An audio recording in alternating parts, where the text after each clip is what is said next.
What happened between Genesis 1 and 2?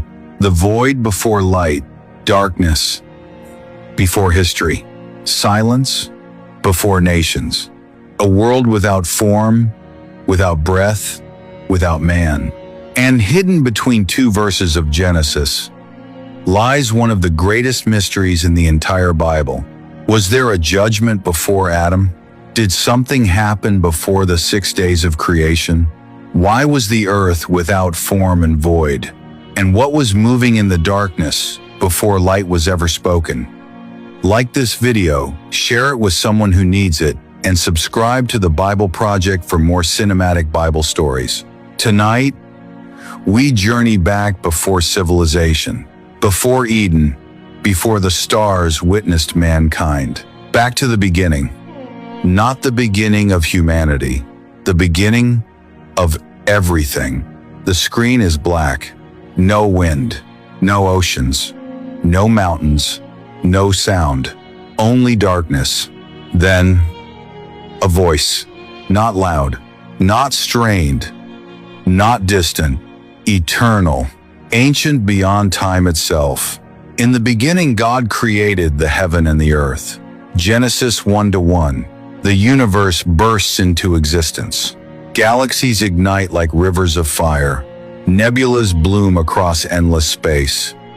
Stars scatter through the heavens like sparks from a divine furnace. Time itself begins to move. Before this moment, there was no before. Only God, the self-existent one, the eternal King untouched by time, age, decay, or death. No origin, no creator, no rival, just God. And with a single act of divine will, creation erupts from nothingness. The Hebrew scriptures open with breathtaking simplicity. In the beginning, not mythology, not speculation, a declaration. God created, not evolved, not formed from chaos by lesser gods, not born through cosmic conflict, created the heavens and the earth. Complete, intentional, perfect. But then, the story changes. The camera moves across the newborn earth. Something is wrong. The light fades. The atmosphere thickens.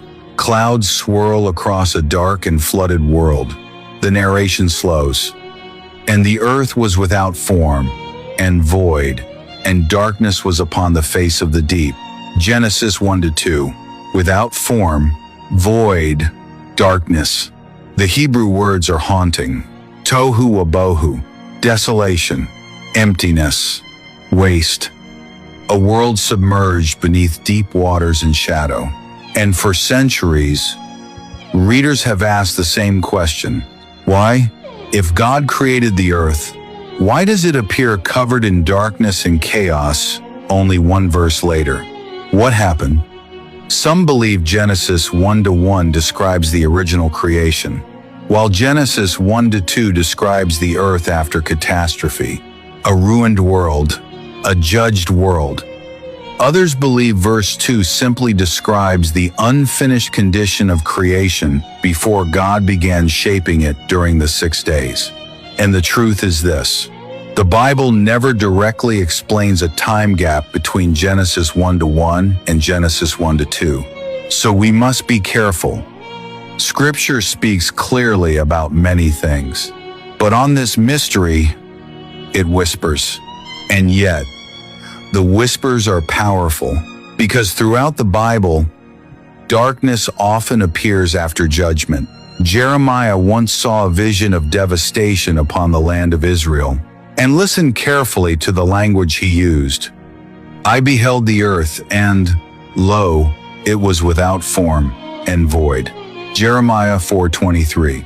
The exact same phrase used in Genesis. Tohu wabohu.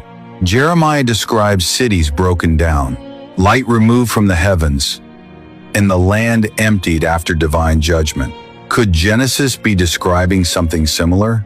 The Bible does not explicitly say, but the mystery deepens, because another passage in Isaiah declares something astonishing.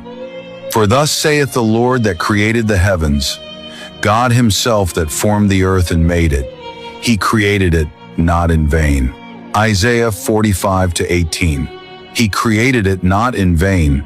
The Hebrew word there is tohu, the same word translated without form in Genesis 1-2. God did not create the earth tohu, yet Genesis 1-2 describes it that way. Why? Again, Scripture does not fully explain, and that silence has caused generations to wonder if something happened before Adam ever breathed his first breath. Something catastrophic, something ancient, something connected, perhaps, to rebellion. The stars burn across the heavens. Angelic beings move through realms unseen by human eyes. Because before mankind existed, angels already did. The Bible reveals glimpses of a heavenly kingdom populated by spiritual beings created to serve and worship God. In the book of Job, God speaks to Job from the whirlwind and says, "Where wast thou when I laid the foundations of the earth? When the morning stars sang together, and all the sons of God shouted for joy?" Job 38-47. The angels witnessed creation. They rejoiced as the foundations of the earth were laid. But among those heavenly beings, one stood above many others. Beautiful, powerful, anointed. His name was Lucifer. The camera rises through golden halls filled with radiant light. A being clothed in splendor walks among stones of fire. Music echoes through heaven itself. Ezekiel describes him this way: "Thou sealest up the sum, full of wisdom and perfect in beauty." Ezekiel 28-12. Perfect in beauty. A guardian cherub, covered in precious stones, radiant with glory. But pride entered heaven, and everything changed. Thine heart was lifted up because of thy beauty. Ezekiel 28-17. Then Isaiah records the rebellion. A throne room trembles. Lightning flashes across the heavens, and Lucifer declares, "I will ascend into heaven. I will exalt my throne above the stars of God." Isaiah 14:13. 5 times he says, "I will," not worship, not submission, exaltation, the first rebellion in creation. And Jesus later says something chilling.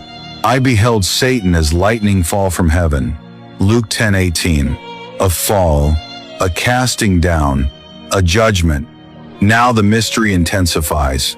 Some theologians believe this rebellion occurred between Genesis 1-1 and Genesis 1-2. That Lucifer's fall brought devastation upon the earth. That the darkness of Genesis 1-2 reflects judgment connected to Satan's rebellion. But once again, the Bible never directly says this happened between those verses. It is a theory, not a doctrine, and Scripture must always remain above speculation. Still, the imagery is impossible to ignore. Darkness, judgment, waters, chaos. Then suddenly, movement. The camera sweeps across the flooded deep.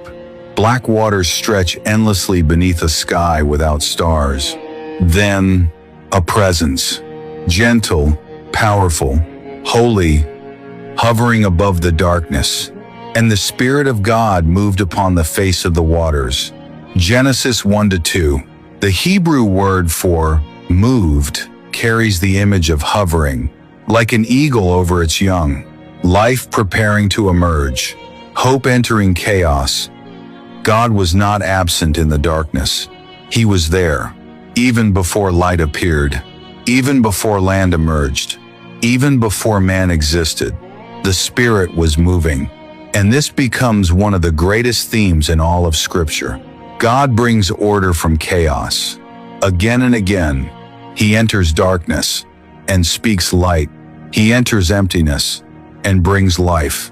He enters judgment and creates hope. Then suddenly, a voice breaks the void. Not whispered, not uncertain. Absolute authority. And God said, "Let there be light," and there was light. Genesis 1-3. Light explodes across creation. Darkness retreats instantly. The heavens blaze with radiance.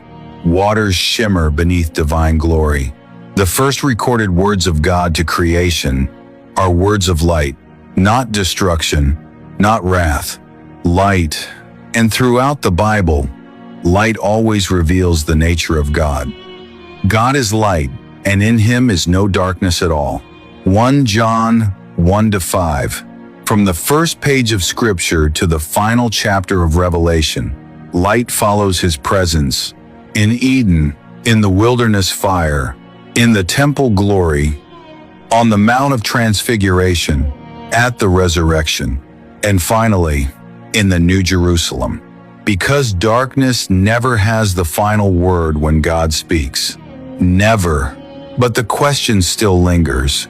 Why does Genesis begin with darkness over the deep? Why does creation emerge from chaos? Why does the Bible open not with Eden, but with a flooded, shadowed world waiting for light?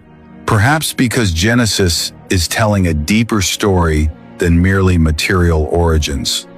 A story about the nature of God himself, the one who enters emptiness and fills it, the one who enters darkness and transforms it, the one who restores what is broken.